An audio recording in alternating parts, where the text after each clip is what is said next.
Welcome to the Re-Quilibrium podcast. I'm Danielle Lacourte, and this is a conversation with Dr. Danya Rumore, director of the Wallace Stegner Center Environmental Dispute Resolution Program at the University of Utah.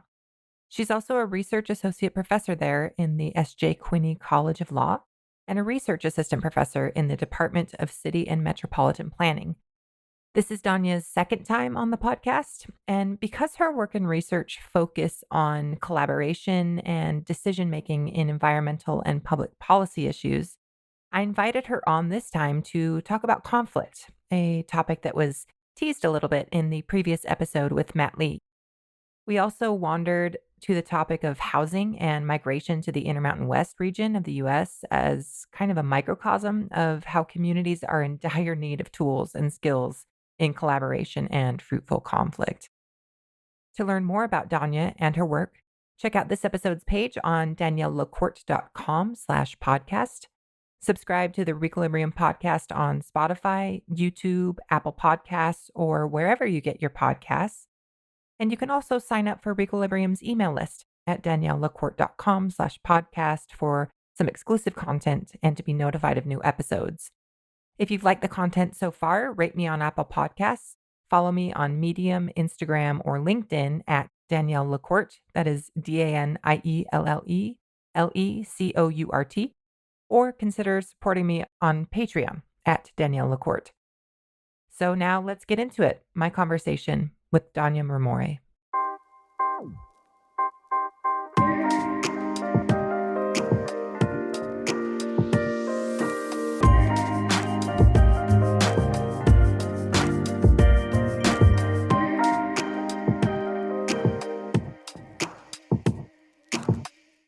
Danya, it's your second time on the podcast. It's so good to have you back. And it's funny, I've been viewing the relaunch of this podcast as something of an experiment, just updating the content for the times in which we live and touching base again with some of the perspectives it included before. And I know that the last time we spoke, we were speaking a lot about urban planning and your background in planning, but our conversation has kind of shifted over the years. And so I wanted to bring you on today because I know a lot of our conversations have been kind of dealing with conflict resolution. And I have to tip you off that my previous conversation on the podcast with Matt Lee, he's from the Human Flourishing Project at Harvard, kind of teed this up because we actually started talking a little bit about conflict resolution in that conversation. And so I think it'll be a really great outgrowth of that conversation. But I'm going to start you with kind of a bomb of a question, which is, Danya, why can't we all get along? That's my favorite question, and the easy answer is, to some extent, we can. It's just not easy, and we're not necessarily given the skills and the awareness to do that in our natural upbringing. And a lot of my work is about helping people realize we can get along, and doing so isn't just a like, kumbaya, let's get along. It's not just being nice, but it's about learning to really effectively deal with conflict and to actually totally reframe our relationship with conflict. And I'm quite curious to hear more about your prior conversation about it because I think this notion of flourishing is so important for us to think about. And I actually think a big part of flourishing as individuals in relationship with other humans and in our society is really going to take redefining our relationship with conflict and seeing it not as something that is bad, but as something that just is. We don't always see eye to eye, and that's actually okay. It's really good. We use the analogy of an estuary. It's where fresh water and salt water come together, these two different things, and they create something new and better. They create some of the most fertile ecosystems in the world. And instead of seeing the difference of ideas and perspectives that inherently exist in society as a bad thing, we need to start to see it as that salt water and fresh water that can come together and create new and better things. And we really need the tools and skills to be able then to harness that productive potential. So I think we actually can get along, but we need a lot of skills and we need to maybe reframe our relationship with conflict and with each other in some ways to be able to really do that.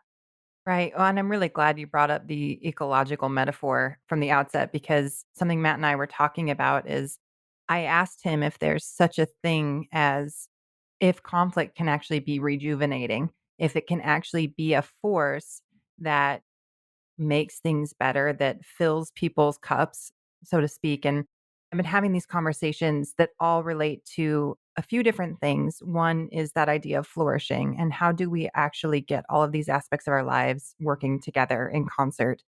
And then the second part is how do we do that within systems, right? And you've got that background also of working with systems and figuring out how these things can play out for flourishing within systems. And it's hard to have these conversations about flourishing without acknowledging the times in which we live. Specifically, we're recording this from the United States and it feels divided right now. Political discourse is what it is.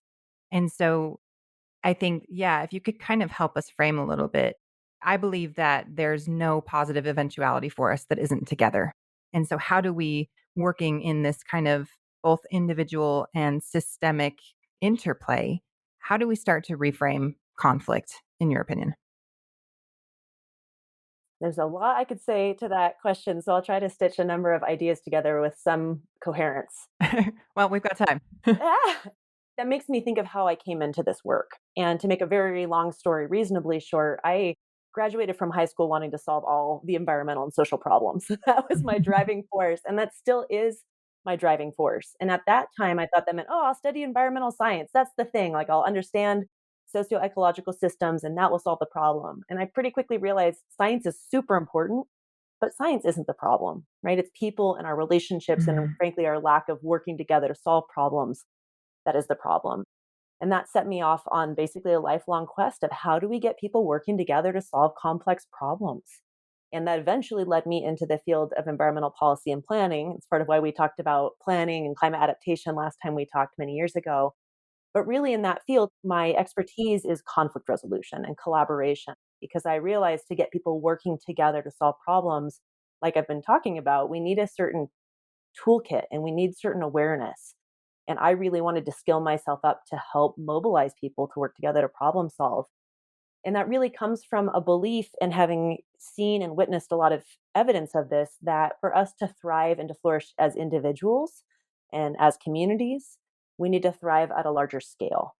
And so these big issues like climate change, which we talked about many years ago, and poverty, wealth inequality, I mean, those things affect all of us. The challenge is that some of us are more sheltered from those things than others, and it's easier to put our head in the sand or maybe see how dealing with it right now feels like a loss to us. But really, these societal issues are lose lose situations. Given our inability to deal with immigration in this country in a productive way is really creating huge systemic problems. And some of us may not be feeling the pressure of that right now, but it's coming. And I think we all sort of know that in some ways. And so, really, I think for us to think about truly flourishing on the individual level is going to take dealing with those bigger issues. And dealing with those bigger issues is going to take better flourishing at the individual level. Because when people are reacting out of a place of fear, which I think is driving most of the divide in our country right now, is a huge fear response. When people are not flourishing individually and they're in a place of fear, it is very difficult for them to look beyond their immediate needs, their immediate concerns. And frankly, we have a real tendency to become very positional and to put up our walls when we're afraid, or as we say, we're cold, wet, tired, and hungry, right? When our basic needs aren't met, it's really hard to get us in our best place and behaving the best we can and working together to problem solve. So, really, dealing with those bigger societal issues is taking care of individual and community problems. And really helping people flourish at the individual and community level is going to take dealing with those bigger societal issues. And in public policy theory, there's sort of this, is it top down or bottom up? And it's all the things all the time. We have to work at all the levels. Yeah. So I don't know if that starts to answer your question. Yeah, for sure. And the way I speak about it a lot is it's not half full or half empty, it's the glass holding all of it, right? And so being able to see that the lose lose or even win lose is lose lose. And that's something that Matt was discussing as well of how do we find these areas of opportunity where it's not one person is winning and another is losing because the way he termed that was it's an extractive situation. There's an extraction coming from one place and being taken from another place. But really, how do we get things positioned for mutual benefit? And it seems absolutely impossible without this skill of conflict resolution. You're hitting on such an important point, and I think in some ways it's at the root of all of this. And that's really about zero sum thinking. The fact that there's this real tendency, and I call it the zero sum myth, this tendency to see the world in terms of for me to do better, you have to lose. Somebody's going to win, somebody's going to lose. And the words we use create the world we see. That myth that we impose on the world basically makes the world operate that way. So part of this shift we need to have, like I said, is around redefining our relationship with conflict. And a core part of that is not seeing that difference as one of us is going to win and one of us is going to lose. And just not seeing the world as this zero sum place, but rather a place where by bringing together salt water and fresh water, we can create something new and better versus just crappy water, right? Like we have to really rethink about the creative potential of difference and be trying to find those spaces of mutual gains. Like I said, it's not a kumbaya, let's all get along. It's real. And so many people have not been taught to see the world that way. So it really takes shifting how we see the world, how we interact with each other, how we even interact with public problems. And I think one of the really big issues is there is a rhetoric that is very much playing out at the national level in this country, to some extent globally, around this win lose mentality. The whole way we frame public policy in this country is one side's going to win and one's going to lose. Or with elections, right? I want my side to win, and that means your side's going to lose. When instead we need to be talking about trying to get the best person with the best leadership skills into elected office. So we need to totally rethink how we Right. talk about things and how we think about things. Well, and you kind of touched on it earlier too of a major part of that is a lot of personal work, frankly, and being able to manage our own fear responses and being able to manage these things that kind of shift us from thinking logically to, I don't want to say thinking emotionally, but it's a different kind of brain function that you slip into when you're in a fear response. Can you talk about that a little bit? I'm definitely not the expert on that. I study more group dynamics. Uh-huh. There are people who obviously study the cognition and our physiological responses to fear. But we all kind of know it's a fight or flight response, right? When we're afraid, we either just shut down or we put up our defenses and we're ready to fight or run as fast as we can. And all of those responses are not conducive of what we call responding instead of reacting. Those are reactional responses. Instead, we need to get much better at saying, this thing just happened. Let me sit with that for a moment. Let me think about what really matters to me. What are my really fundamental needs and concerns? Let me process why that person might have just said this really mean, aggressive thing to me. Gosh, maybe it's not even about me. Maybe that person's had a bad day, or maybe they're having a fear response. And one thing we do know from neuroscience is that mirror neurons are real. We have a real tendency to feed off of each other and each other's responses. And when somebody puts up their fist and is ready to fight, my trained sort of cognitive and physiological response is to want to do the same. When somebody really listens to me and treats me with compassion, my tendency is going to be to want to respond the same. And part of what I think we're seeing happen in the society right now is this ramping up of people, instead of responding, sitting with things, being their best selves, people are feeding on that fear response, that fight or flight response. And a lot of it we're seeing is fight response, unfortunately. And all of that is counterproductive to non zero sum thinking and making conflict productive.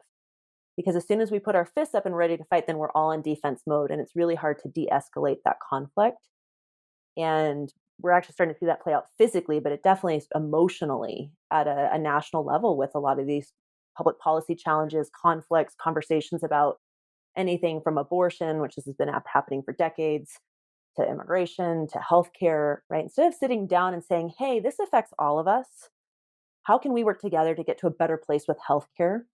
Instead of that, again, it goes to this win lose of like, I don't like the Democrats' policy, so I'm going to try and tear it down, or I don't like what they say because they're Republicans. Mhm. And all of that is so counterproductive to the real goal, which you alluded to with your opening question, is not just how do we get along, I guess, but how do we work together to solve problems that affect us all?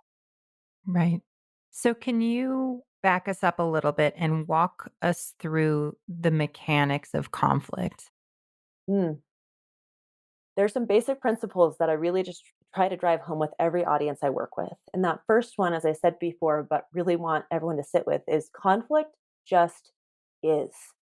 We don't always see eye to eye. In fact, we often don't see eye to eye. And the second principle is that isn't bad. It just is. And therefore, it can either be destructive, which we often let conflict become destructive, or it can be really productive, right? And that's that estuary analogy. So conflict just is, it can be really destructive and it can also be really productive. The next principle is it's what we do with conflict that matters. And the most important thing is about communicating effectively when we're in conflict. And the challenge here is that we tend to think of communication as we're just talking. We're talking right now, we're communicating. The problem is that not all communication is effective communication. So I guess the principle is effective communication is core to making conflict productive and avoiding it becoming destructive. And frankly, even once conflict starts to get destructive, I mean, we've got an unfortunately huge example of this right now in the Middle East, ongoing conflict leading to a lot of loss of life, of a lot of people not flourishing, right? Even once things get that bad, in theory, if we can get back to having really good communication and talking about the right things, we can bring things out of these full on disputes or even war back to how do we work together to get to a better place than we're at right now? Because when we have people bombing each other across borders, everybody is losing. So, effective communication is core to avoiding conflict becoming destructive and core to harnessing that productive potential. And even once conflict starts to get to be destructive, we can reel it back and make it productive if we can get to that effective communication place. I just one core principle here is the one place we've gone so sideways is we have not trained people to think in terms of our fundamental core needs and what we call interests, our key needs and concerns. Instead, a lot of us are trained or just cultured to think in terms of what we call positions.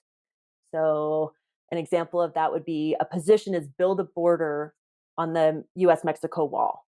And the question we ask as collaboration professionals is why? Why do you think that would be helpful? So we say, oh, because we've got to keep people out of the US. Well, why do we have to do that? Well, because they're causing all these problems. Well, why do you think that's a problem? Right. And really digging until you get to the fundamental concerns people have. And more often than not, we have trouble identifying those fundamental needs for ourselves because we're not trained to think that way. So, effective communication isn't just about moving information back and forth, it's about the right information. And a core part of that is what really matters to you? What do you fundamentally need? Let's talk about that. And then we can actually negotiate to find solutions that work really well for you and really well for me and get into a really creative space where we can create more value for each other. But we have to be talking about the right things. And more often than not, we're not talking about even remotely the right thing. Yeah. And sometimes in my own personal experience, I mean, it's one thing to speak about this all conceptually, but because I love the asking why repeatedly over and over technique, because it does tend to get you to some really, really deep places. However, I've seen people be threatened by even just that practice a lot. And so it kind of goes back to what we were talking about of self management as well and worldview that if you have win lose or the zero sum game kind of mentality, or if you don't know how to engage with questions like that without it being a threat to you, you're going to hit a wall in terms of conflict resolution. And I say this all the time that this is where I think curiosity is one of the most exalted human traits you can possibly have. Because instead of being positional, like you said, if you take a curious mindset when somebody's asking a question, or you ask yourself questions and stay curious, it seems to open up doors and kind of relax even the emotional experience of conflict. You are so spot on. And you're really hitting at something I have just started to fully realize. And now that I see it, I'm like, I can't believe I didn't see this before. And that is that there is a weird aversion to learning that we've developed, right? And to your point, that curiosity, instead of approaching things with, that's curious. You feel that way. I'm curious to know more about that. Instead, we feel threatened. And that's the exactly right word. When you say something, I'm like, I don't agree with that. I feel threatened. What a bizarre response, right? Because instead, again, if you respond rather than react, you can just say, well, that's interesting. I don't see it that way. Tell me more. It's one of our favorite questions or prompts. Tell me more. But we are so not, again, cultured to behave that way. And I can't tell you exactly where that comes from. I do think one really good example of this is in most high schools, at least when I went to high school, debate is the thing, right? We teach debate, we promote debate. If you're a really good debater, that's a really good skill. We don't get taught dialogue. Maybe when you're in kindergarten, you get taught active listening, I don't recall ever being taught that the whole goal of listening is to try to understand. And I teach adults who are in their 40s and 50s that the whole goal of listening is to try and understand. And it's like their brains explode. Like, oh, whoa, I never saw it that way. So that intention Yeah. you bring to communication is so important. And I think because we've developed this weird aversion to learning, in part because of this zero sum thinking of, well, if you don't agree with me and I listen to you, then maybe I'm encouraging that you're right. And that means I'm wrong. That's the framing we bring to the conversation versus there's space for you to feel the way you feel and for me to feel the way I feel. And we can actually maybe both learn and get someplace better by sharing that. So instead of bringing that learning intention, we're bringing a zero sum intention to conversation, and I think that is just an embodiment of how pervasive that zero sum thinking has become in our society and the work we have to redefine our relationship with conflict, with difference, and frankly, with effective communication. Yeah, I want to share a story about the past year and a half because it has fundamentally changed who I am. And I think I have been, while it hasn't been comfortable, I have been very blessed to have been very, very close to people that don't think like I do and don't politically align with me. And it was pretty uncomfortable for a lot of the past year. However, there was something to the practice of loving somebody that thought differently than I did that kept me anchored in the notion that people matter and ideas are just ideas. And so I think, yeah, that reflex of being threatened by a question or an idea, which I myself have been guilty of over the past year and a half and slipping into that positional stance. But their question was often, you seem triggered by this person. Have you really ever listened to them? Do you really know what they're talking about? Or you roll your eyes at my mention of this book. Have you read it? And it really helped me shift this because I do think, and I hate to even bring up the term cancel culture because I have a lot of thoughts about the term itself. But I do think that there is a propensity that can be highlighted of being threatened by people's existence and instead of actually engaging with thoughts. Because if you get it out on the table, thoughts are not threatening. They're just things to wrestle with. They're just ingredients to a recipe that we may or may not put together. Right. And so I just think, yeah, there's so much humanity that if we can just grab onto that part of it, if we can grab onto the humanity part of it and love thy neighbor and a sense of brotherhood, sisterhood, etc. I think it really anchors the conversation to where thoughts can be released from this loaded thing into just what they are. Yeah, again, you're just like hitting the nail on the head, and all these things are so interconnected that once again, I'm like, oh, there's so much I can say about this. Yeah, please do.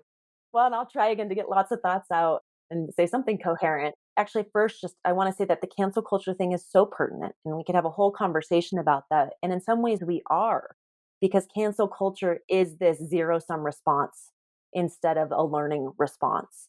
And I think the most important thing related to cancel culture and everything you're saying here is just core negotiation advice, which is don't personalize the problem. Attack the problem, not the people.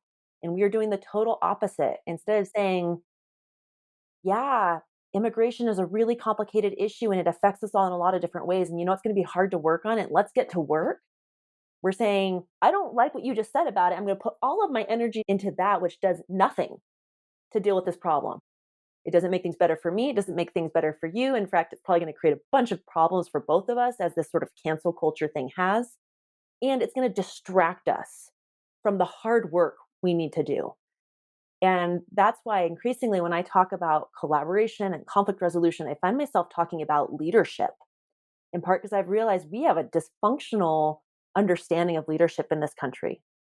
We tend to conflate leadership with authority, and we will call people in Congress, say, as our elected leaders.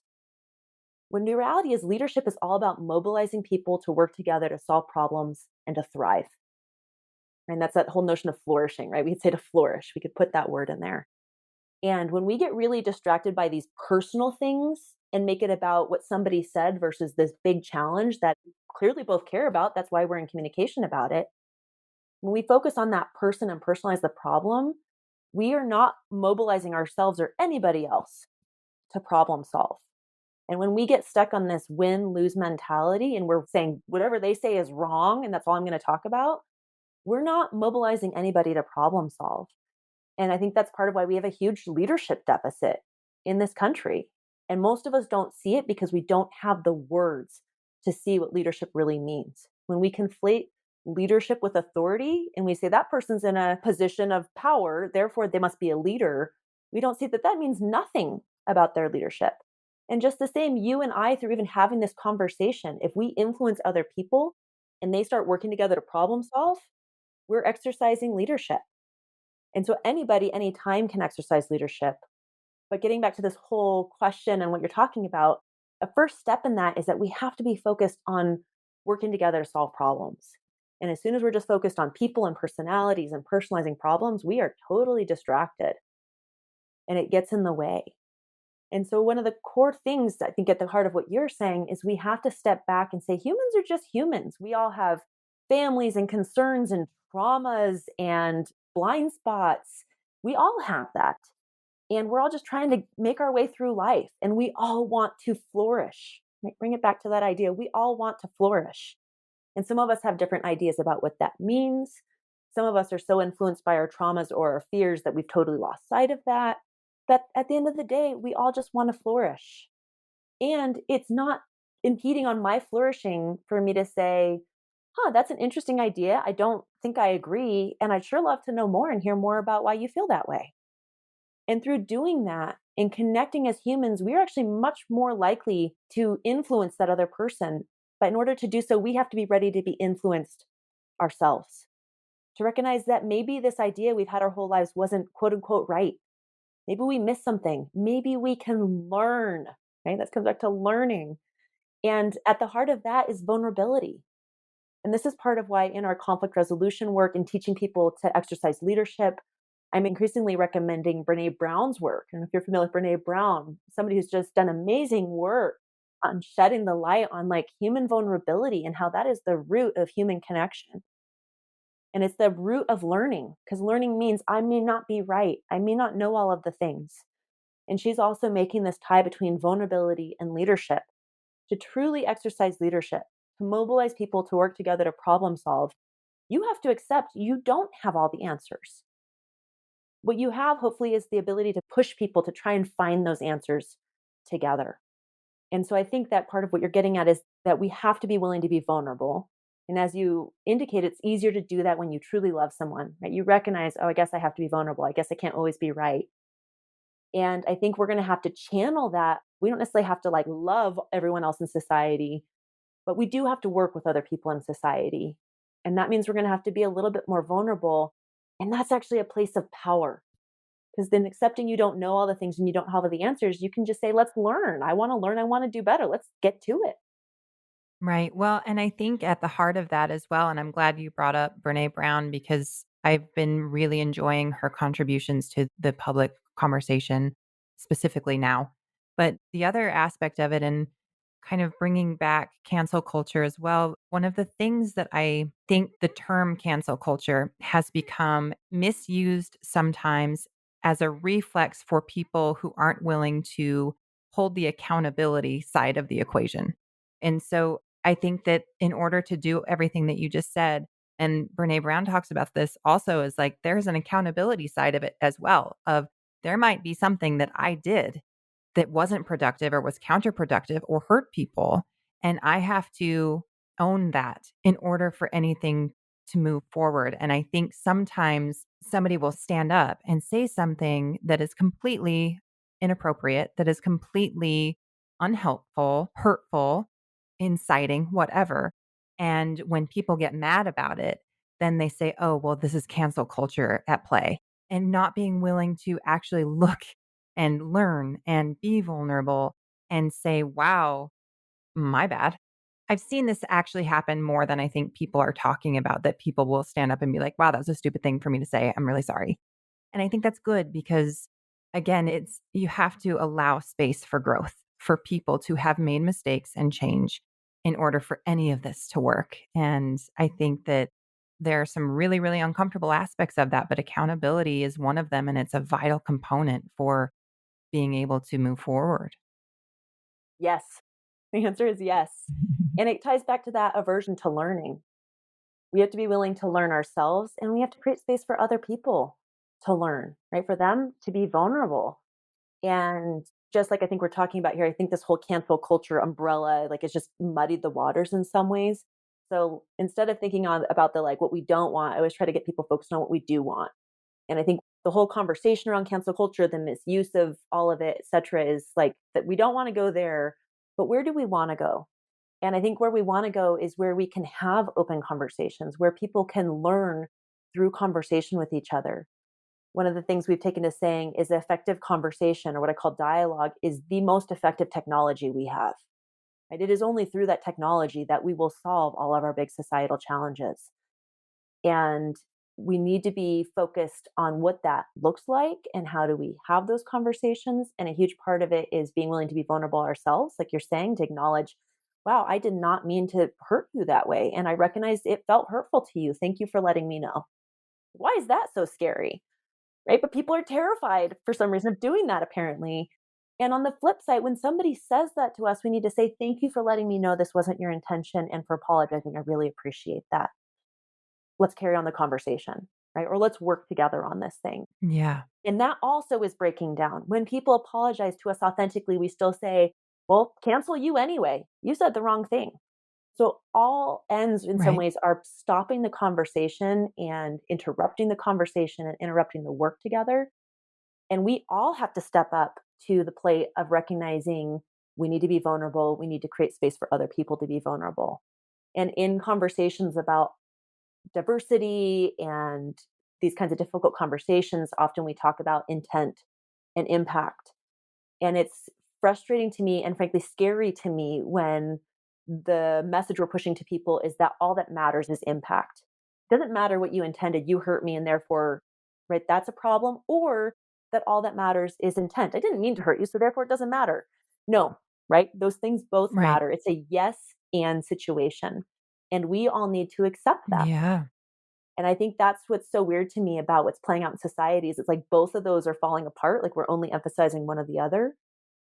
And in some ways, it's another zero sum problem, right? Of like, well, we can only have one or the other.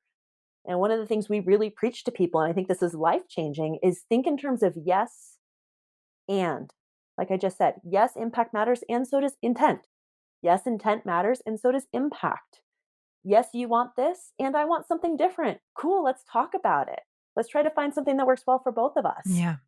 Instead of you want this, but I want something different, so clearly we can't work together. And that is frankly the mentality we're bringing to our individual conversations and to our public policy challenges right now. And it's kind of devastating our ability to work together. And just a fundamental shift could really change how we think as individuals and how we work as society. And I'm glad that you brought up that delineation between getting away from, I mean, we can't avoid it to a certain extent of looking at what we don't want, but really finding that point where we then move on to discuss what we do want and how to build that. And I think a lot of those conversations that I've been having that center around this idea of flourishing, it's exactly that kind of reframing. A lot has been unearthed in 2020 and in 2021, a lot, and we no longer have the luxury of pretending like it doesn't exist. Everything is out in the open for everyone to see, and we can't pretend like it's anything it's not. And there is some forensic work going on that absolutely has to, of where did we go wrong? How did these things happen?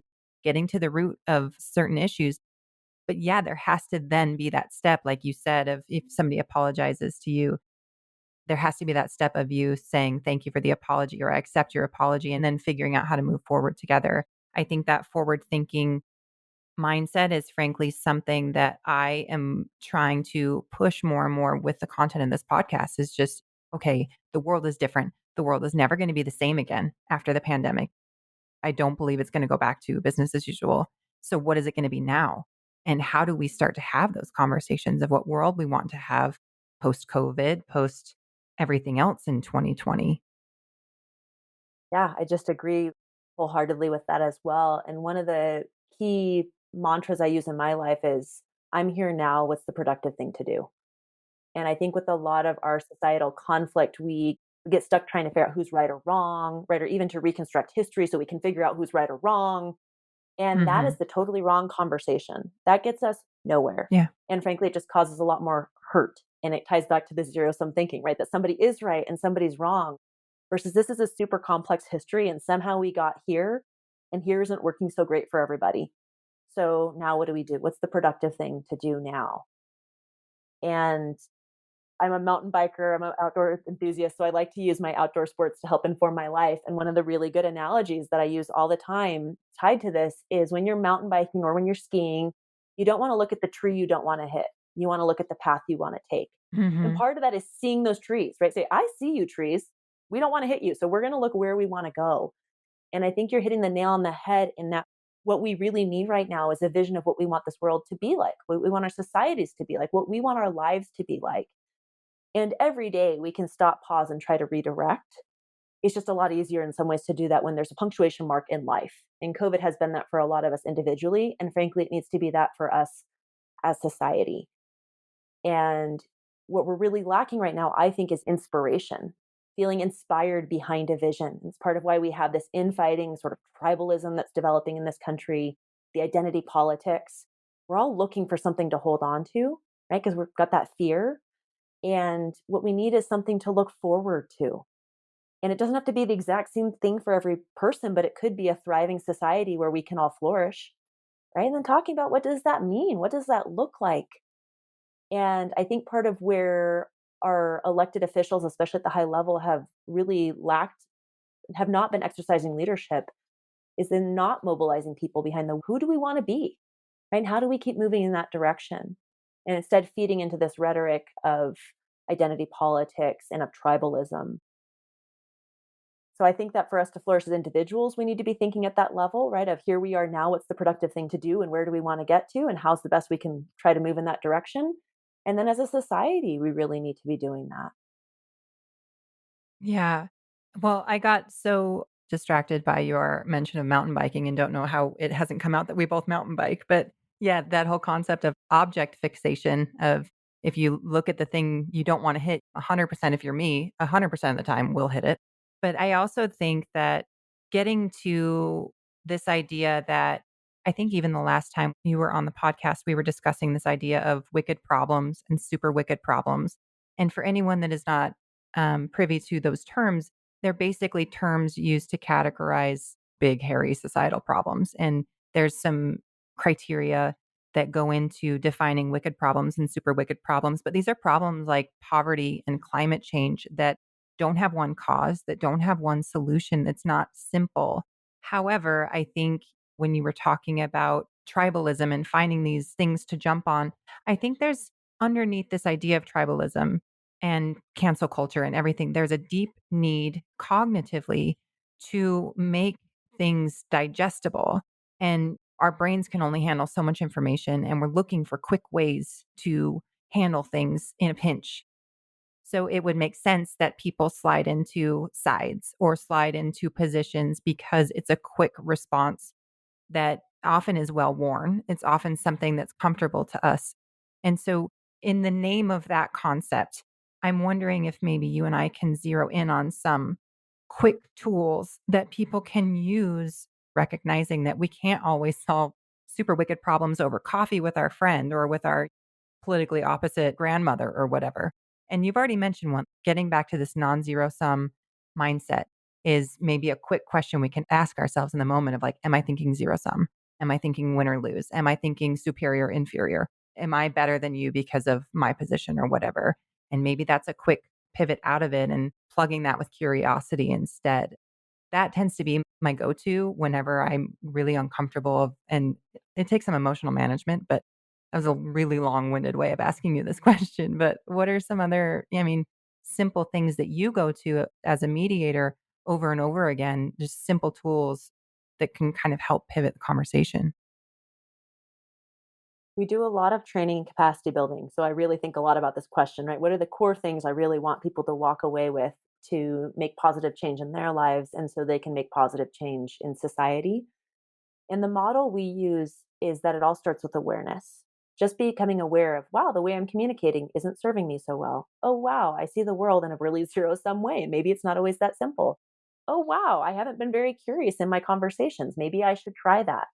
Right? That kind of awareness is truly the first step. Once you become aware of how you're operating and what you maybe want to strive for, then you can make different choices in your life. And eventually those become habits or practices, just a way of being.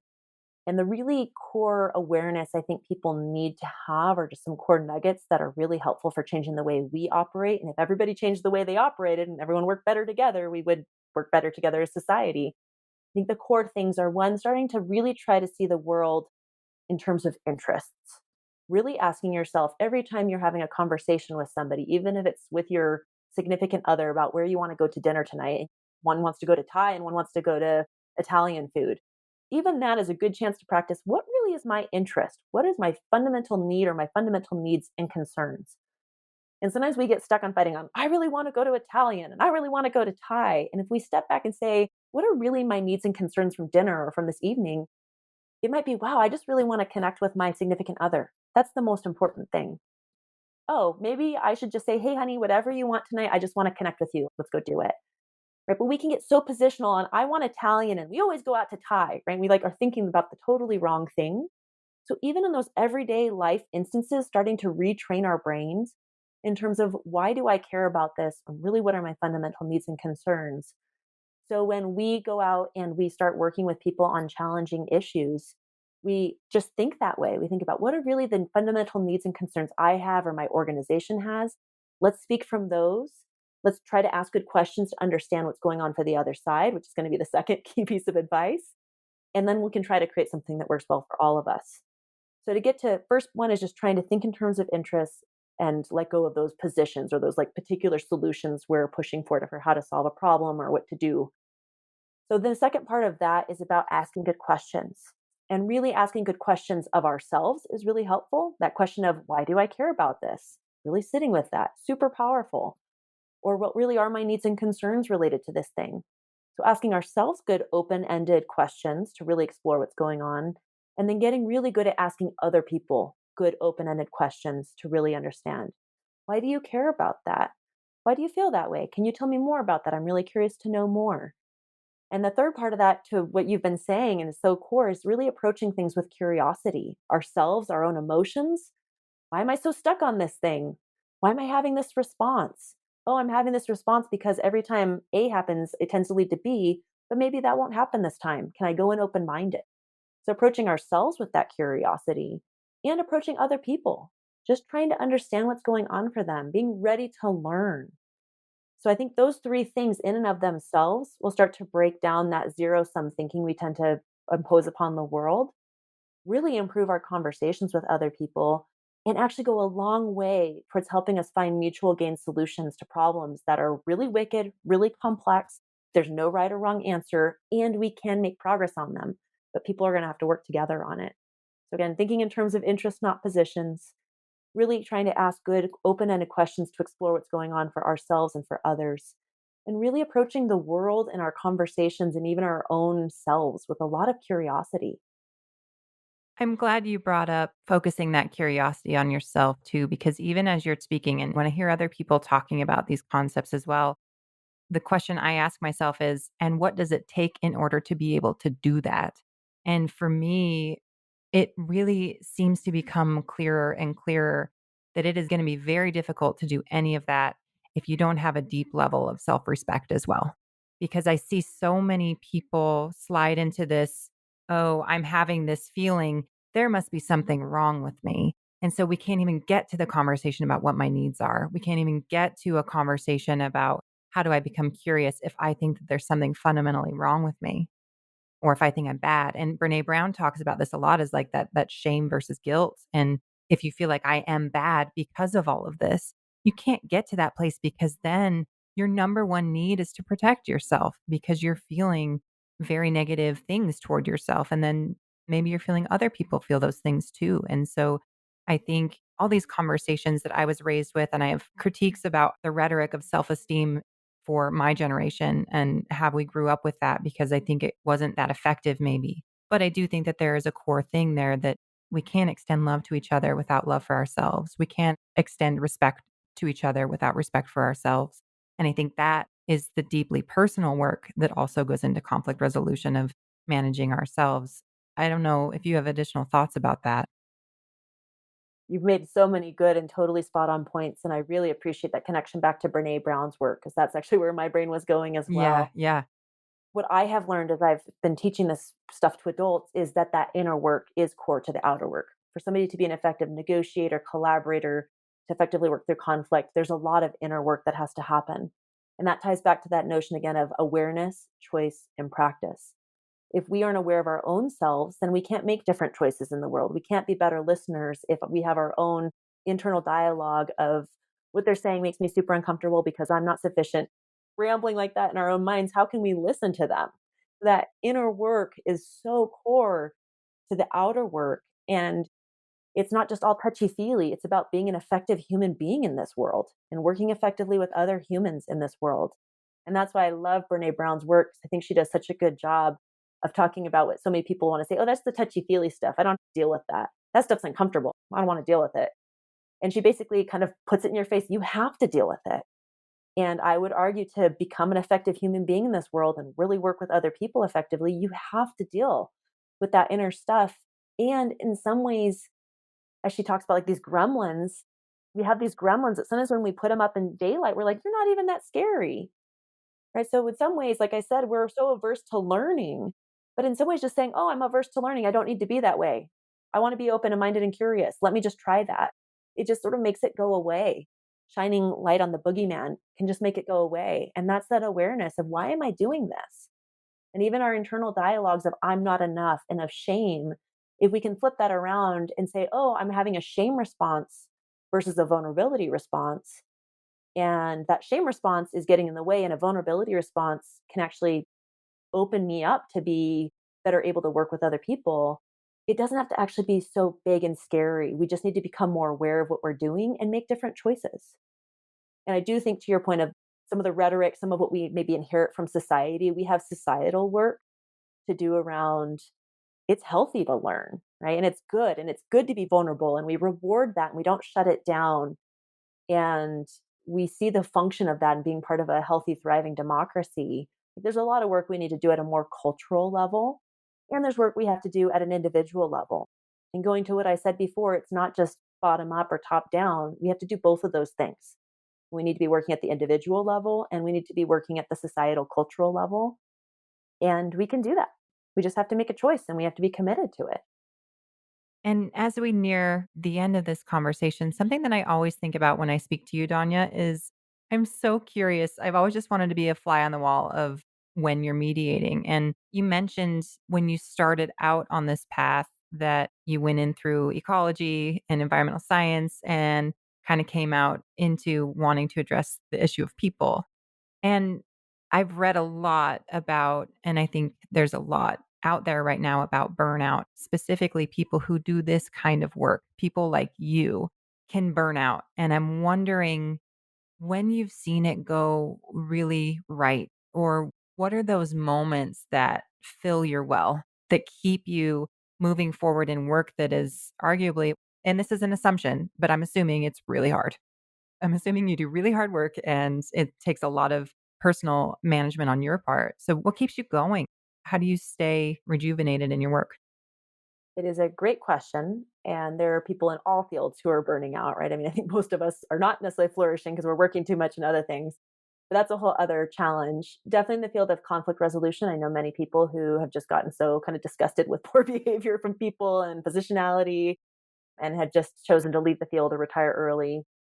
For me, it's a little bit different. One, because I'm what I call pracademic. I do a lot of teaching, a lot of training. I really love to work with people at that level to really build their awareness and help them make different choices in their lives and help them develop practices.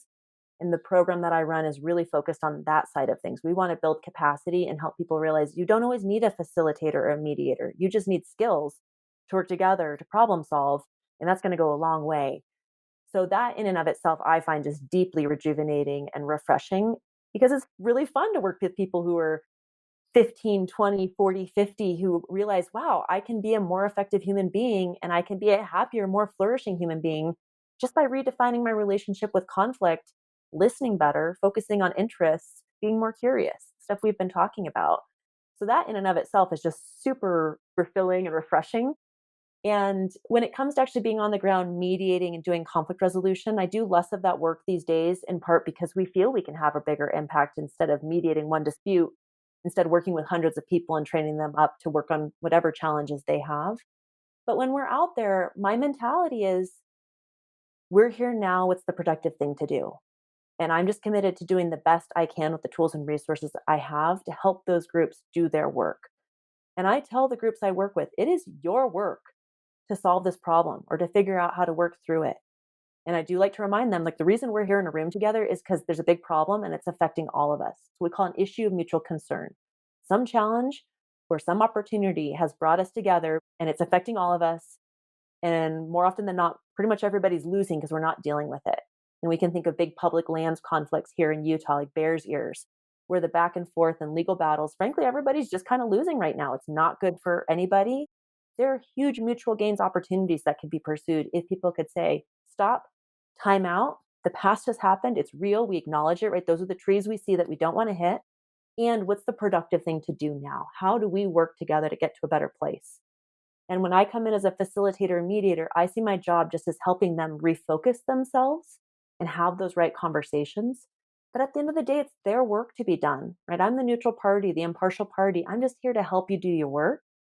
And in some ways, that takes a huge burden off of me because it's not my work to solve their problem. It's my work to do the best I can to help them have those good, productive conversations, talk about things, reframe, approach the issue with curiosity.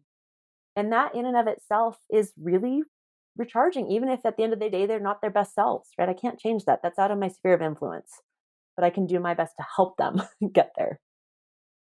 Well, and I'm glad you brought up the Utah specific angle. And I am just going to be indulgent of a personal curiosity of mine at the end of this conversation. And it's something you and I have spoken about offline as well.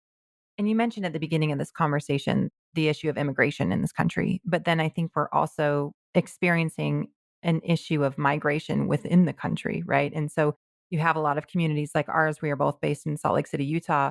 We're both Mountain West natives. And we've been seeing a massive influx of population over the past year and a half. And it was steadily growing before then.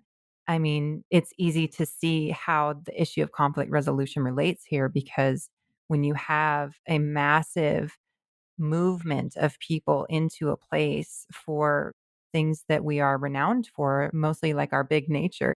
But it seems ripe for a lot of really messy situations that are coming of that. And can't remember what kind of town you called them. You had a name for what's happening all over the Mountain West. What did you Call call it? them gateway communities or Gateway gateway natural communities. amenity communities. Yep. Yeah. Can you explain what's going on there? Yes. And this is very close to home for me because my small hometown in northern Idaho is what we call a gateway and natural amenity community. And throughout the West, these places are attracting a lot of growth and development and have for a long time because they have high quality of life, a lot of recreation opportunities. They're just cool places to be. We can think of some of the prototypical places such as Jackson, Wyoming or Moab, Utah, that have been experiencing this for decades. A lot of the communities that weren't previously discovered have increasingly been discovered as Jackson and Moab have gotten too big, too expensive, too overwhelmed. So even prior to COVID, we were seeing a lot of what we call amenity migration to these kinds of communities, including my small hometown in northern Idaho.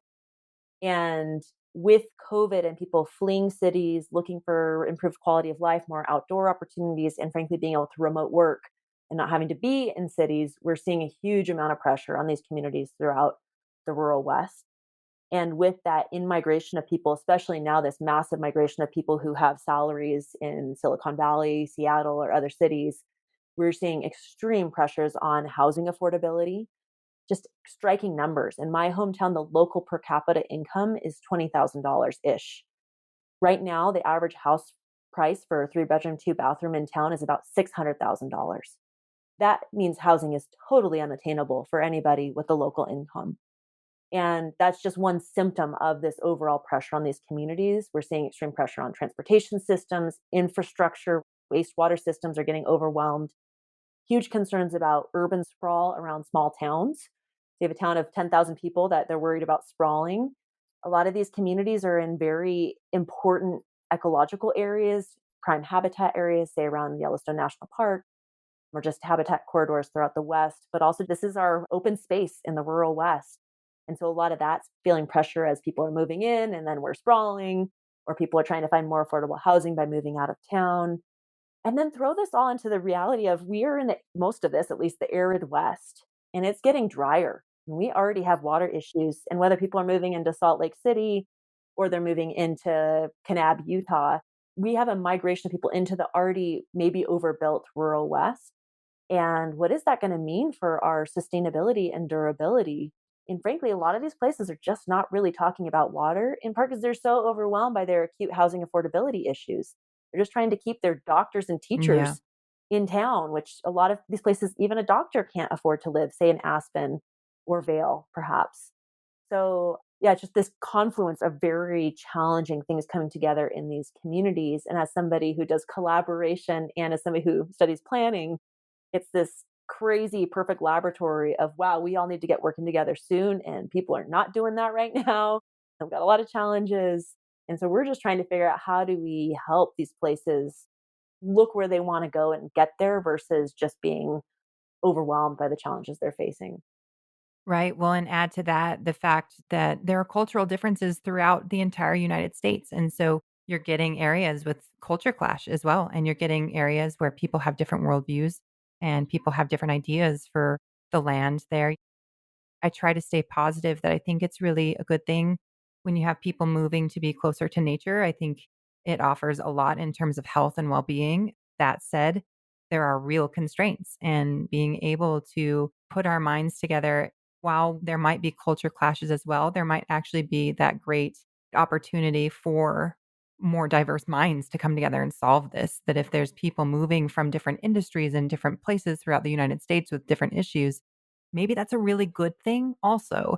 But I think there needs to be that level-headed looking in the eye of all of the actual real constraints that we have and figuring out how it can work for everyone because, yeah, the housing affordability thing hits, painfully close to home for me as being in a position where I was looking for a house at a certain point and kind of gave up, and that's not good. This is my hometown, this is where I'm from. So I think that again, like this is just indulging something that is top of mind for me, but bringing it back to these principles of conflict resolution, being able to see the non-zero sum game and being able to really view difference as an opportunity as opposed to a threat. If we can all just do the work that we need to do to get all the best ideas on the table and then pick them. Absolutely. What's going on in these communities is such a microcosm for everything we've been talking about. And one thing to really drive home is that these places, because they're in the rural West, have longstanding conflicts, political ideologies, challenges between people moving in from California and people who've been there for decades or generations farming. I mean, this has been going on in these communities for a very long time. And that influx of people is just exacerbating some of those cultural tensions. There are a few things you said that are really important. One is that is the context in which these communities are going to have to work together to problem solve. Right? So people don't see eye to eye. There are a lot of different perspectives, not just about political ideology, but a variety of different things. Often we hear in these communities, some people, even those people who just moved there, want it to stay the way it is. They don't want it to change. Really common. And some people are like, hey, our economy is drying up. We're not very resilient. We need to diversify our economy. People obviously want to move in there. And like all of that just is nobody gets to shut the door on growth, right? They just have to figure out how to navigate all those perspectives. And as we've been talking about with a lot of other issues, we get caught in this we don't want the community to grow. We do want the community to grow. That kind of debate, which is going nowhere, instead of saying what's really precious about this community we want to protect and how are we going to work together and use all the tools we have to protect that? What's in our sphere of influence to do to protect what we hold dear? And these communities, I've seen this play out for years now, they're not even talking about that. They don't think they see eye to eye about anything. And so people aren't working together. Growth is happening. It's just happening to them versus them managing it. And that's part of why I see it as a collaboration challenge. These places, which I think are such special places, there's a reason people want to move there because they're really awesome places. So much is at risk. And if people don't start working together to say, what's our vision for the community and what we want to be, and how are we going to get there, and what is in our power and what's not in our power? And boy, let's focus on what's in our power because the rest of it's just a distraction. If they don't start doing that, despite political ideas and different perspectives, they're going to lose the things that make the place special in the first place.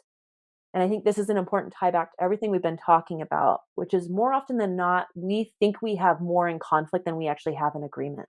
Like we actually tend to agree more about things, such as we love Salt Lake because of our outdoor access and because of these things. And it feels like a small town. And everybody loves that. And we can't necessarily stop growth in Salt Lake, but we can talk about how do we protect those things? How do we protect access in the mountains and the quality of different experiences there? How do we protect housing affordability so we can have a diverse community? Really putting our energy into that versus, gosh, I hate this town's growing. It's just not going anywhere. What's happening is that microcosm of we need to be having very different conversations and focusing our energy in very different places and getting beyond that zero sum thinking to instead saying, how do we work together to protect the things we hold dear and to deal with the challenges that are threatening that? Yeah, and to your point about how people move here for a reason, and we all probably like the same things about the place, that nods to the extended responsibility that this is everyone's responsibility to keep it like this. It's local responsibility as well as people who are coming in. I mean, everyone values the same things about that. And I think responsibility then might be the last point I bring up in this conversation because it's so easy to look to like, why isn't anyone fixing this? And a friend said to me the other day, he said, we always talk about the government as if it's this other thing, but the government is us. At the end of the day, you're just looking in the mirror here. And so it's all of our responsibility, whether it's this microcosm in the West for people like you and I, or any of these situations. There's situations like this playing out all over, not just nationally, but everywhere. Constantly, you just have introduction of difference and introduction of change and being able to maybe work from a place where we're giving each other the benefit of the doubt, saying we probably all want the same things here. Let's figure out how to get there. And then welcoming the difference as an opportunity to get more ideas on the table. Yeah. I mean, big part of it is we want a lot of the same things and we want some different things, and that's okay. Right. And there's space for all of that if we work together and if we expand the pie. And you're hitting on that word responsibility, right? One really core principle tied to everything we've been talking about. We talked about accountability earlier, right? Those things are very connected. And like I've been saying with awareness, part of us need to become responsible for our own responses to things and are becoming responsible for how we're feeling and aware of that. So there's this personal part of it. And then there's this huge societal part of it. My father said, as early as I can remember, with rights come responsibilities. And we've lost sight of the responsibility part of that equation in this country, and it is eroding our society. And frankly, it's having an impact on all of us. And I think we need to have a bigger conversation about this responsibility. And yes, with rights, there come responsibilities. And with these responsibilities, you get certain rights. And recognizing the impact we all have on our environment, on other people. Maybe you're a CEO of a company earning millions of dollars every year. That is contributing to these housing problems. Like, I think we are actually really missing the elephant in the room on housing, which is I don't think we can deal with it in gateway communities or Salt Lake City until we deal with the wealth inequality in this country. And I see this playing out in small towns where people have a lot of money. So they buy another house, they rent it out, they make a bunch of money, they put that on Airbnb, they make a bunch more money. Right? Like we're having this massive accumulation of wealth that's playing out through property in this country. And we all need to step up and say, what are we doing to contribute to that? And I talk about this a lot when working with gateway communities, where I understand that somebody like me might say, I have enough money to buy a house in this really expensive community. So I'm going to buy a house and I'm going to Airbnb it, short term rental it. Oh, I made a lot of money off of that. I'm going to do that again. And now I have 4 houses that are all short term rentals. And then I turn around and say, why aren't there any waitresses in this restaurant? Why did they have to close? Because people like me are buying up all the property and nobody can afford to live in this community anymore. And it's not just that, but those choices we as individuals are making have collective impacts. And we all have to step up to the plate and say, we are contributing to problems and or we are contributing to making things better. How are we contributing? What's the productive thing to do here? And to your point about government, how do we leverage this organizational system we've created called government to help the public solve the problems of the public?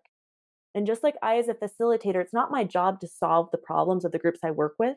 I think we need to stop seeing it as the responsibility of government to solve our problems, but rather government as that facilitator of helping solve those problems, a tool we can use to help address these problems. But we have to be part of the problem solving enterprise, whether it's about housing in our community or climate change or just dealing with family strife. We have to step up and take responsibility for being part of the problem solving enterprise. And I feel like, unfortunately, a lot of us are really shirking that duty, pointing the finger elsewhere, personalizing the problem, not attacking the problem. And until we change that and we take responsibility, it's going to be very hard to work together to flourish as individuals and as broader society. Really well put, Danya, and I think that that's an excellent note to end on, and I just have to say, besides being such a joy to speak with you always, it brings me great comfort that people like you are in these positions doing this kind of work, and so thank you for everything that you're doing. Thank you for sharing your perspective today. I know I've grown a lot through our conversations, and I hope we can continue to have them both on air and off after this. Thank you for the opportunity. Thank you for listening to this conversation with Danya Rumore. I've always really appreciated Danya's worldview and her incredibly positive and constructive way that she approaches her work. Danya is one of those people who helps me maintain hope while still looking the more uncomfortable truths about the world in the eye. And that spirit is what led me to relaunch Re-Quilibrium in the first place. And now that I've published a few episodes of Re-Q version 2, I'm really interested to hear what you think. Comment on YouTube, reach out to me via my website, daniellelacourt.com, or message me on LinkedIn or Instagram with your feedback. Take care.